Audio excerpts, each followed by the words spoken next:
జ్యోతిష్యుడు చెప్పినట్టు గుడికి వెళ్తున్నాను. ఆ పిల్లని చూపించే భారం నీదే తండ్రి.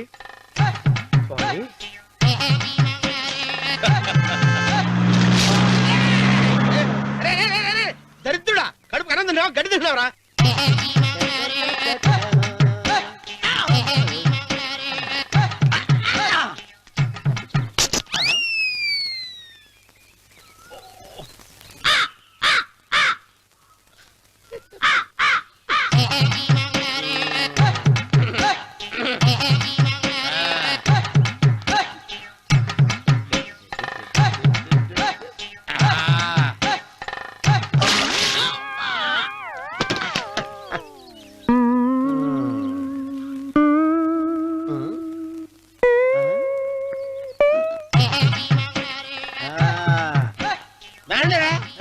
ఇప్పుడు చేసుకుంటారు, ఏమైనా చేసుకుంటారు చేసుకోండి.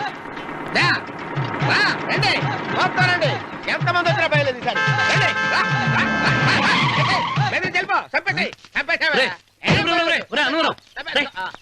ఏమైందిరా నీకు? ఏం చెప్పమంటావు బాబు, పైనుంచి కిందకి ముద్రపోతున్నా పెళ్లి కాలేదు. పక్క ఊళ్ళో పేరెంట్ తల్లి ఆలయం ఉందంట, అక్కడికి పెళ్లి కాని వాళ్ళే వెళ్ళాలంట. అక్కడికి వెళ్తే లట్టక్కన పెళ్లి అయిపోద్దంట. అయితే మాత్రం గుడికి ఏ అవతారంతో వెళ్తావా? ఏం చెప్పమంటారు బాబు, అదంతా పెద్ద కథలే. ఉన్న బట్టలు మొత్తం పాడైపోయినాయి, మిగిలింది ఒకటే జత, అది సంచిలో పెట్టుకున్నా. అక్కడికి వెళ్ళి అయితే నేను వస్తాను. మీరెందుకులే బాబు, మీకు 10 ఎకరాల పొలం ఉంది, కోటి మంది అమ్మాయిలు దొరుకుతారు. నిజమే, చెట్టంత మనిషిని చేలోకి పంపుతున్నారు తప్ప శోభనం గదులకు పంపాలని పెద్దానికి తెలియటం లేదు. ఒరే అన్నవరం, నేను పేరెంటాల తల్లి గుడికి వస్తాను, తీసుకెళ్తావా? ఇంకా ఆలస్యం ఎందుకు బాబు, పదండి.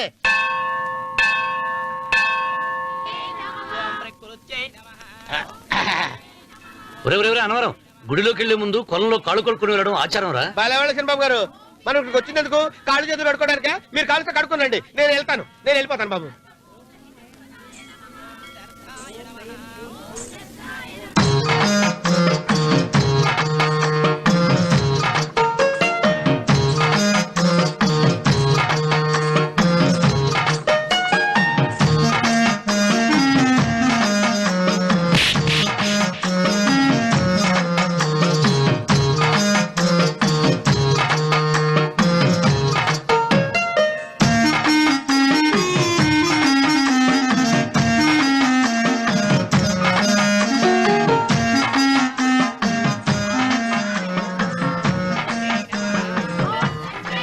అమ్మా తల్లి, ఏంటమ్మా ఈ అన్యాయం?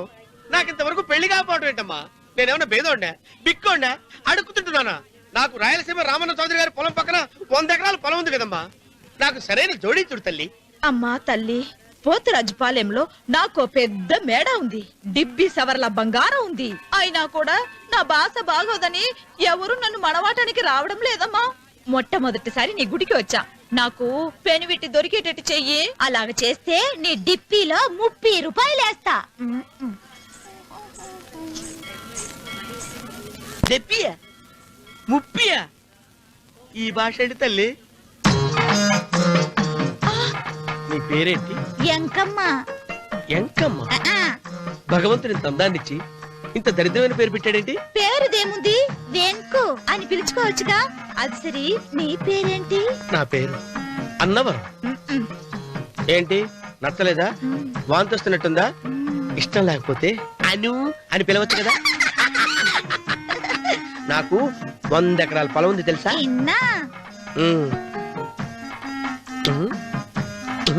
ఏంటి? నన్ను పెళ్లి చేసుకుంటావా? మంగళవారం నన్ను చూసుకోవడానికి పోతిరాజు పాలెంలో ఓ పెద్ద మేడ ఉంది కదా, అక్కడికి రా. మిగతా విషయాలు గుళ్ళో మాట్లాడుకుంటే ఏం బాగుంటది, అక్కడ మాట్లాడుకుందా. వస్తాను. డెబ్బి 30.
చేసేది కూడా తెలియకుండా మెత్తగా ఒత్తుతున్నావే. క్షమించండి అమ్మాయి గారు. అన్నవరం పొద్దుటి నుంచి నా మనసు నా దగ్గర లేదురా. ఏ చేతి ఖర్చులు డబ్బులు లేవని అక్కడ తాకట్టు పెట్టారా? లేదురా, ఆ అమ్మాయి గుర్తొస్తుంది. ఈయన్ని గుడికి తీసుకెళ్ళటం నాదే తప్పు. పంపదీసి నేను చూసిన అమ్మాయి గురించి ఆలోచిస్తాడా ఏంటి? ఏంట్రా సణుగుతున్నావు? సణుగుడు కాదు చిన్నబాబు గారు, ఆవిడ గురించే ఆలోచిస్తున్నా. ఆవిడ గొంతు, ఆ కళ్ళు, ఆవిడ కట్టుకున్న చీర, ఆవిడ పెట్టుకున్న నగలు. చీర ఎక్కడ కట్టిందిరా? గుండెల దాకా లంగా కట్టుకుని కొలంలో స్నానం చేస్తుంటే. కొలంలో స్నానం చేయడం ఏంటి చిన్నబాబు? గుళ్ళో నా పక్కన నిలబడి హారతి తీసుకుంటాను. నువ్వెవరి గురించి మాట్లాడుతున్నావురా? నేను చూసిన అతను చాలా గొప్పవాడు, బాగా డబ్బులున్నవాడు. రేపు నన్ను చూసుకోడానికి వస్తున్నాడు. అందుకని మీరు ఏంటి, నేను ఇక్కడ ఉండకుండా వెళ్ళిపోవాలా? మీరు నాలాగా, నేను మీలాగా నటించాలమ్మా. అంటే పని మనిషిలాగానా? మరి అమ్మ నాన్న వాళ్ళు వస్తే ఎలా? వాళ్ళొస్తా ఏంటి, ఒకళ్ళు వంట మనిషి ఒకళ్ళు తోట వాళ్ళని చెప్పుకుంటానమ్మా. మీరేం బాధపడకండి చిన్నబాబు గారు, మీరు చూసిన అమ్మాయిని నేను ఎతికి పట్టుకుంటా. ఈ లోపు మీరు నాకు సాయం చేయాలి. ఏమిటది? గొడుగు చెక్క పట్టుకో. వంగలేకపోతున్నావా?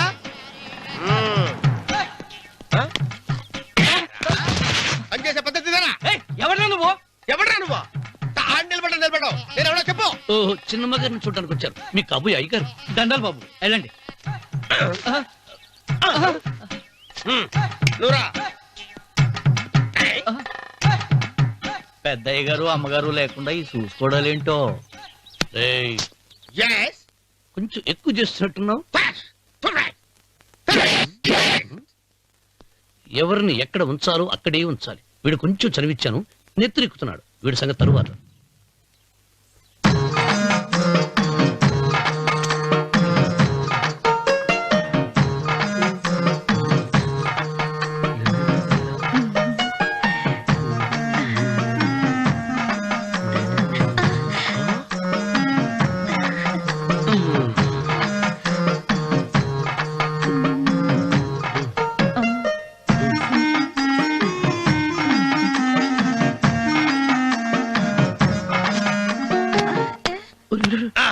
కుర్చీ కుర్చీ.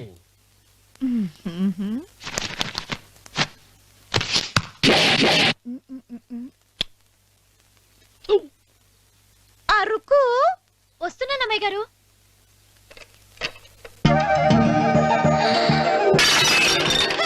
గుద్దుతా నీకు? కొట్టానట చూడు. క్షమించండి, వేరే కాఫీ తెప్పిస్తాను. వద్దు. కూర్చో. ఏంటా ఈ అమ్మాయి చూస్తే నోరూరుతుంది. ఊరాల్సింది నీకు కాదు బాబు, నాకు. వెన్నపొడి పడవద్దు. ఒరే, చాలా ఎక్కువగా మాట్లాడుతున్నా. నాకు నోరూరుతుంది. కుర్చీలో కూర్చుంది. ఆ పిల్లని చూసి కాదు, కింద కూర్చుంది పని పిల్ల. దాన్ని చూసి.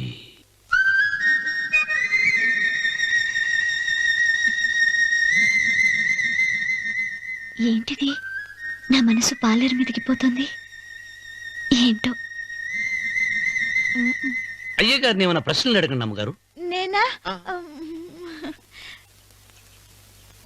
పొద్దున్నే టిఫిన్ ఏం తీసుకుంటారు అని అమ్మగారు అడగమంటున్నారు. టిఫినియా? టిఫిన్ ఎవడు పెడతాడు మొక్క? పొద్దున సతికుడు లాగించేస్తాం. ఏంటి అలా అరిచారు? చచ్చిపోయిన మా అమ్మా నాన్న గుర్తొచ్చినప్పుడు అని అలుస్తా. అలాగా? మరి సర్ది కూడా అంటున్నారేంటి? ఆరోగ్యానికి చాలా మంచిదని ఈ మధ్య సర్ది కూడా అలవాటు చేస్తున్నారు కదా యజమాని. వెంకు, నీకు పొలం ఎంత ఉంది? పొలమా? ముప్పయ్య. అమ్మాయి గారు ఏం చదువుకున్నారు? 3వ క్లాసు, 3rd స్టాండర్డ్. కలాస. అమ్మాయి గారు ఏంటి అలా మాట్లాడుతున్నారు? అది అచ్చ తెలుగు అంతరించిపోతుందని అలా మాట్లాడుతున్నాం. ఇంతకీ మా అమ్మగారు నచ్చిందా? నచ్చింది. ఒరే, నాకు ఈ పని పిల్ల నచ్చింది. నాకు 30 నచ్చింది. అయితే నువ్వు దాన్ని చూసుకో, నేను దీన్ని చూసుకుంటాను.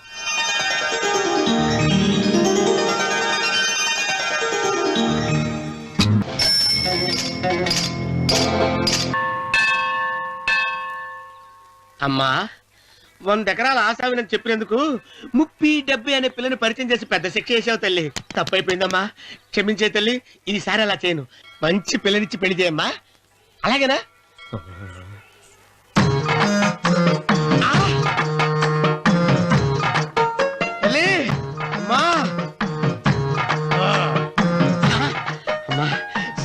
తల్లి అమ్మా!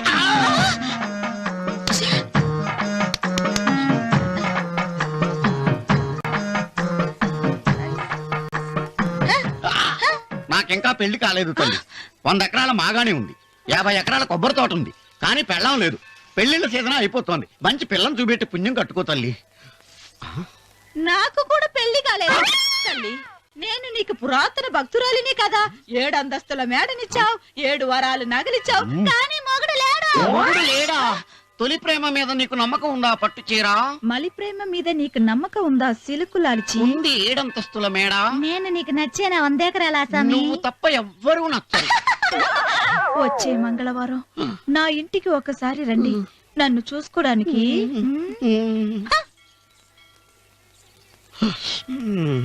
తొలి ప్రేమలు అంత తడిచిపోయావా? తడిసి ముద్దయిపోయాను. ఎంత? 30. ఇదెంత? 70. అంతే కదా. ఇప్పుడు నువ్వు తొలి ప్రేమలో పడ్డావే, ఆ. దాని దగ్గరికి వెళ్ళి ఇది 30 ఇది 70 అని చెప్తే దాన్ని చేసుకో. అలాగే. ఆ, ఏ తొలి ప్రేమ వెళ్ళు. ఆకు. చేసుకోరా. 30, 70. ఏ తొలి ప్రేమ టింగ్. ఇదెంత చెప్పు. ఇదేంటి ఇది? ఆ. టింగ్ టింగ్ టింగ్ మో. ఇదెంత. ఇదంతా ఎందుకండి? ఎందుకంటే ఇదెంతో నువ్వు చెప్తేనే మన పెళ్లి. అందుకు చెప్పు. అది అది ముప్పి, అది డెప్పి.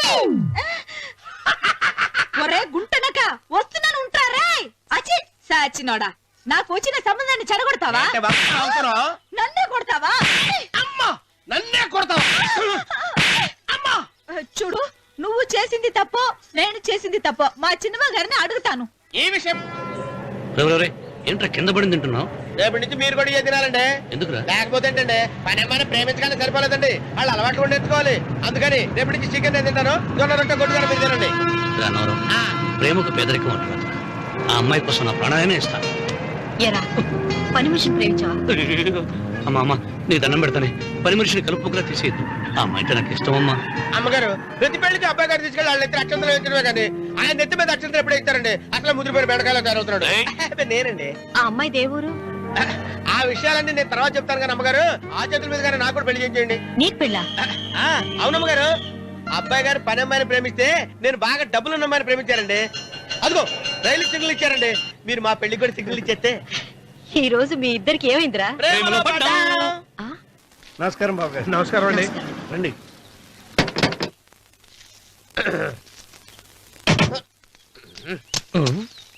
ఏంట్రా అన్నవరం, పూజిచ్చి నిలబడ్డావు? అరటిగా లోపల తీసుకురా. నేను తీసుకున్నానండి. ఏ నన్ను తీసుకెళ్ళమంటావా? మీరు తీసుకెళ్తారు చేత లోపల పెట్టుకుంటారు, మీ ఇష్టం. ఏమైందిరా నీకు? ఏమైందంటారేంటండి? లోపల నా గుండెలకు వచ్చిన ఎంకం ఉందండి, అది నన్ను ఎంత మోసం తెచ్చిందో తెలుసా అండి? అయ్యయ్యయ్యయ్యో, ఆ విషయం నేనే మర్చిపోయాను. ఒరే అన్నవరం, తమరు మాత్రం వెంకమ్మను మోసం చేయలే? నేనే మోసం చేశానమ్మా. అదేనమ్మా, 100 ఎకరాల పొలం ఉంది, 200 ఎకరాల పొలం ఉంది అని చెప్పావు కదా. అందుకని నోరు మూసుకుని లోపలికి వచ్చి వెంకమ్మను నాకంటే ముందు నువ్వు పెళ్లి చేసుకో. ఆ తర్వాత రుక్మిణి నేను పెళ్లి చేసుకుంటా. అరటిగా తీసుకురా. నేను రాను. మీరని చెప్పినా నేను రాను. రావా? రాను. అయితే రామన్న చౌదరి గారికి చెబుతా. అమ్మా, వద్దు వద్దయ్యో. అమ్మా, తీసుకురా. నమస్కారం అండి. బాబు.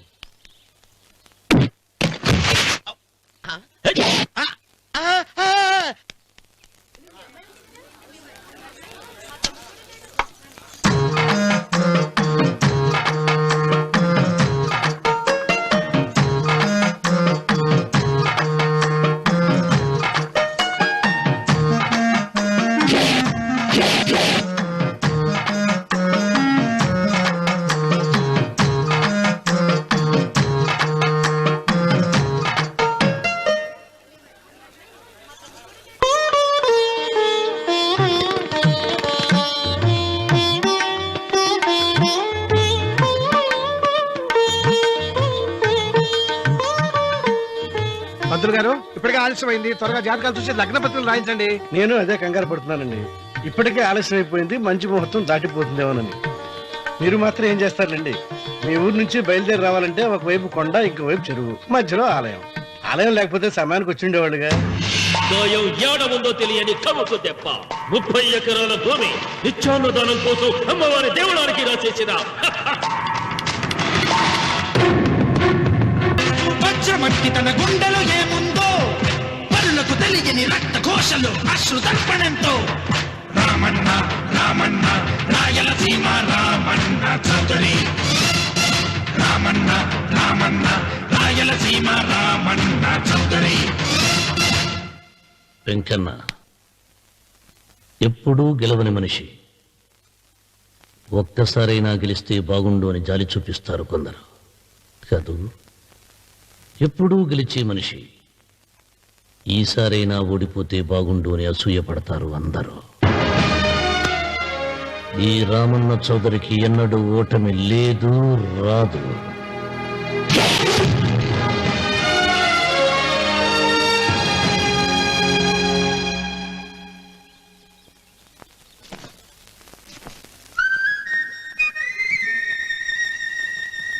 ఏంటమ్మాయి గారు ఆలోచిస్తున్నారు? ఆ రోజు పనివాళ్ళ వచ్చాడే అతని మొహంలో నాకు రాజకళ కనిపిస్తోంది. మరి నా కోసం వచ్చిన అతను నాకెందుకో అతను యజమానేనా అని సందేహంగా ఉంది. ఏమండి బాగా డబ్బున పిల్ల నాకు పెళ్ళంగా రాబోతుందని ఓ కుళ్ళిపోకండి. కుళ్ళు కాదురా, ఆ, నీకు నచ్చిన పిల్ల మాట్లాడే మాటలు వింటుంటే ఖచ్చితంగా పరిపిల్లి అనిపిస్తుందిరా. పనివాడిలాగా మాట్లాడతా ఏంటి? కొందరు డబ్బున్న మనుషులు అలాగే మాట్లాడతారు అమ్మాయి గారు. ఆహా, భాష మాత్రమే కాదే, ఆ చూపు ఆ రూపు ఒక్కటి కూడా యజమానిలో లేడు. పొట్టి గుమ్మడికాయలా ఉన్నాడు. మీరేనన్నా చెప్పండి చంద్రబాబు గారు, నేను ప్రేమించిన అమ్మాయి యజమానురాలు, మీరు ప్రేమించిన అమ్మాయి పని మనిషి. ఈ అనుమానాలు ఎందుకురా? ఏదో ప్లాన్ వేసి మనిద్దరం ఒకసారి అక్కడికి వెళ్ళి చూసేస్తే పోలా? ఒకవేళ వాళ్ళు మనల్ని చూస్తే? అవును, ఎలా? ఆ ఇబ్బంది లేకుండా మీరు నాలాగా నేను మీలాగా వెళ్దాం. ఏ వెంకమ్మా, వెళ్దాం అమ్మా, వెళ్దాం.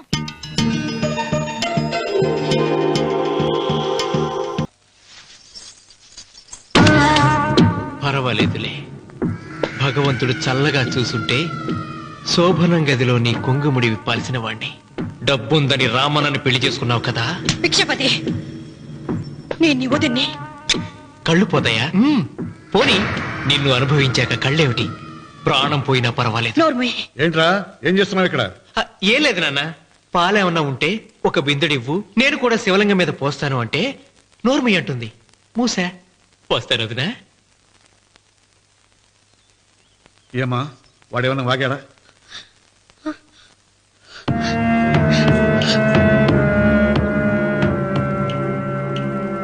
భిక్షపతి, అవును, అసహ్యంగా చండాలంగా వాగాను. చంపుతావా? చంపు. మీ తాత ముత్తాతలు జంతువుల్ని చంపితే నువ్వు నన్ను చంపు. చంపి నా తల కూడా గుమ్మానికి వేలాడగట్టు. ఇదిగో, పుట్టినప్పటి నుంచి సీత నా భార్య అనుకున్నాను, ఆరాధించాను. నేను తాగుబోతుని, తిరుగుబోతుని, లపుట్టు వేదవునని చెప్పి ఆ సీతకు రామన్న చౌదరి గారికి దగ్గరుండి పెళ్లి జరిపించావు కదా. వాళ్ళ కాపురం కూల్చే వరకు నాకు మనశ్శాంతి ఉండదు.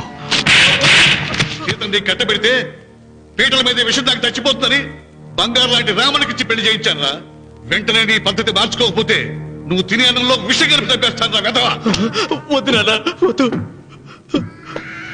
ఈ చెంపు దెబ్బ ఎప్పుడో కొట్టుంటే బాగుపడుండేవాడిని. నాన్న, నీ మీదొట్టు, ఇంకెప్పుడు తప్పు చెయ్యను నాన్న, తప్పు చెయ్యను. నన్ను క్షమించు నాన్న. ఏర్పాట్లన్నీ పూర్తయ్యాయా? అది ఏమైంది లోకేశ్వరరావు? 50 జంటలు నమోదు చేయించుకున్నారండి. అందులో 30 జంటలకి దానం చేయడానికి మాత్రమే మన దగ్గర భూమి మిగిలి ఉంది. మరి మిగతా 40 ఎకరాలు అంటే మన పొలమంతా? ఈవేళ బాబు గారు ఎన్ని సంవత్సరాల నుంచి దానం చేసుకుంటూ వస్తున్నారు. కొండలైనా కరిగిపోవలసిందే కదా. మరి ఇన్నాళ్ళు నాకెందుకు చెప్పలేదు? మీరు పుణ్యకార్యం చేస్తున్నారు, మిమ్మల్ని ఇబ్బంది పెట్టడం ఎందుకని. రామన్న పేరుతో 2000 ఎకరాలు ఉండాలిగా, అందులోంచి రాసేవాడి. అందులో మిగిలిన 60 ఎకరాలే ఇప్పుడు రాశానండి. ఆయన పేరు మీద గజం భూమి కూడా మిగలలేదు. రేపు శుభకార్యం ఆకూడదయ్యా. నూతన దంపతులు నా ఇంటి దగ్గర నుంచి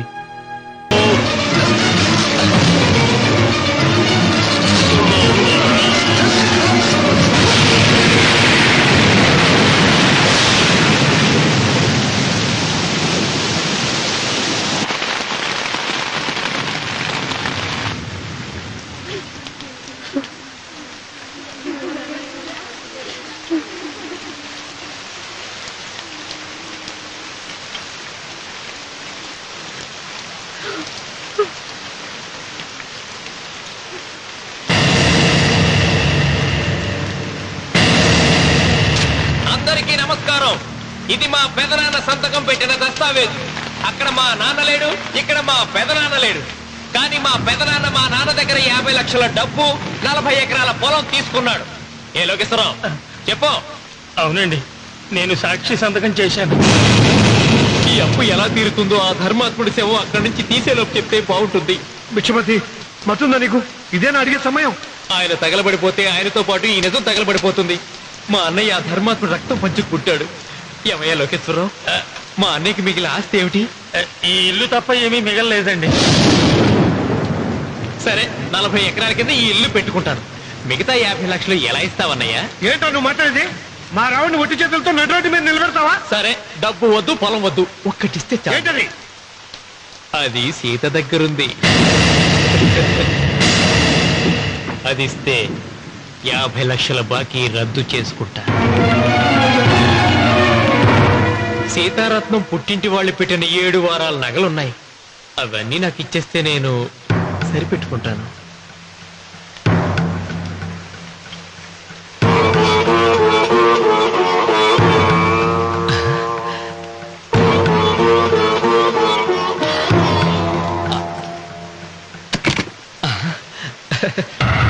అదేమిటి, నీ మెళ్ళ ఉన్న మంగళసూత్రం బంగారం కదా, అది కూడా తీసిపెట్టు.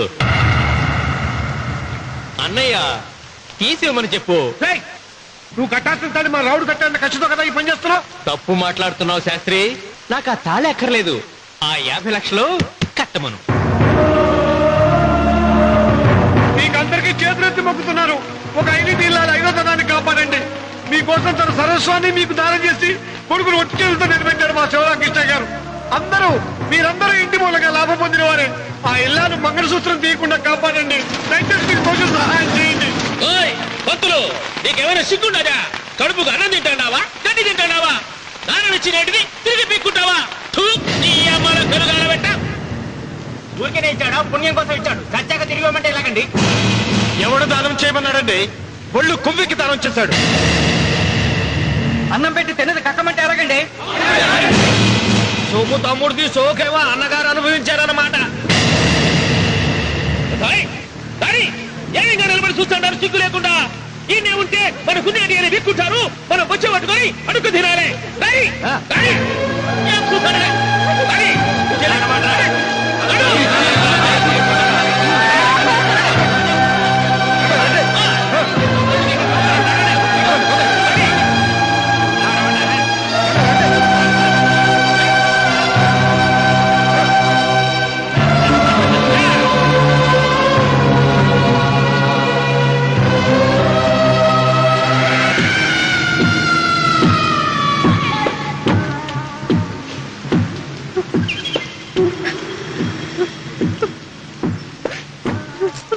అమ్మ సీత, భిక్షపతి, మా వియ్యంకుడు బాకీ ఉన్న 50 లక్షల డబ్బు 40 ఎకరాల పొలం నీకు నేనిస్తాను, సరేనా? సరే.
దేవుడా? ఆయన దేవుడే అయితే 24 గంటలు శివ పూజ చేస్తూ దానధర్మాలు చేసిన మా నాన్నకు దిక్కులకి సౌనిస్తాడా? దేవుడి పట్ల అపచారం చేయటం మహాపాపం. దేవుడిని ఎన్నాళ్ళు మనం చేసుకునే ఆత్మద్రోహం. అసలు దేవుడే లేడు. దిష్టి బొమ్మలాగా నా ఇంటి ముందు ఆ శివలింగం ఉండడానికి వీల్లేదు. తప్పో చిత్ర అటులే. మీరు ఆ శివలింగం జోలికి వెళ్తే నా ప్రాణాలు తీసేసి వెళ్ళండి. నా భర్త దేవుడికి అపకారం చేయడం ఈ కళ్ళతో చూసే కంటే మీ కళ్ళ ముందే చచ్చిపోతాను. నన్ను చంపేసేయండి. నీకు ఇంటి ముందు శివలింగం దేవుడా, నాకు మాత్రం నల్లరాయి. ఈ రోజు నుంచి నేను ఈ వీధి గుమ్మం నుంచి నడవను. ఆ నల్లరాయిని కన్నెత్తి చూడను. ఆ పెరటి గుమ్మమే నాకు వీధి గుమ్మం. ఇది అంగీకరిస్తుంది. నువ్వు నమ్ముతున్న దిష్టి బొమ్మ కోసం కాదా, నీ కోసం. లక్ష్మి వచ్చింది. ఇంకా సీతారాముడు. భిక్షపతి గారు తీసుకున్నది 40 ఎకరాలని, మిగతాదంతా కుట్ర అని, ఆ కుట్రలో నాకు భాగస్వామ్యం ఉందని రామన్న గారికి తెలిస్తే నన్ను చంపేస్తారండి.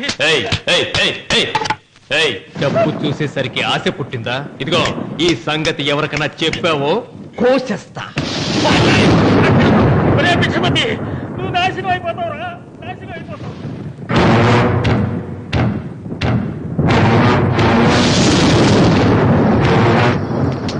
ఇంత రాత్రి పూట ఎక్కడికి వెళ్తావు నాయన? నీకు తెలియదమ్మా, తెల్లారేలోగా ఊరు వెళ్ళి పారిపోకపోతే ఆ భిక్షపతి మనల్ని చంపేస్తాడమ్మా. తొందరగా పద, తొందరగా పద. ఊరుదిలి పారిపోతున్నావా లోకేశ్వరరావు? అది నాకంతా తెలుసు. అయ్యా అయ్యా అయ్యా, మీకు ద్రోహం చేశాను, నన్ను క్షమించండి అయ్యా. నేను క్షమిస్తా. మరి భిక్షపతి వదలొద్దు. నీకు ఉపాయం చెబుతా. అన్వర్, నీ ప్రాణాలకు భిక్షపతి మూలంగా ప్రమాదం ఉందని నీ చేతులతో నువ్వే రాసు. నేను కాపాడతాను. దాన్ని జాగ్రత్తగా మడిచి నీ జేబులో పెట్టుకో. అర్థం కాలదా? నీ ప్రాణాలు నా చేతుల్లో పెట్టావుగా. మీ అమ్మను జాగ్రత్తగా ఇంటికి తీసుకుని వెళ్ళు. వెళ్ళు. వస్తాం బాబు.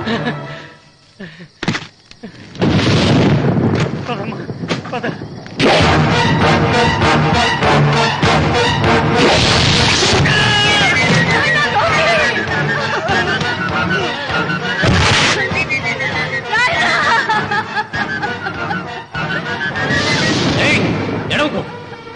ఎడవకో.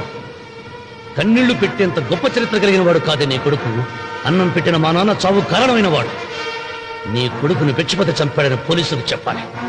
అప్పుడే బ్రతికినంత కాలం నీకు నీ మనవరాలకి ప్రాణభిక్ష పెడతాను. లేకపోతే అన్వర్, అయ్యా, వీడి శవాన్ని తీసుకెళ్లి భిక్షపతి ఇంటి ముందు పడే.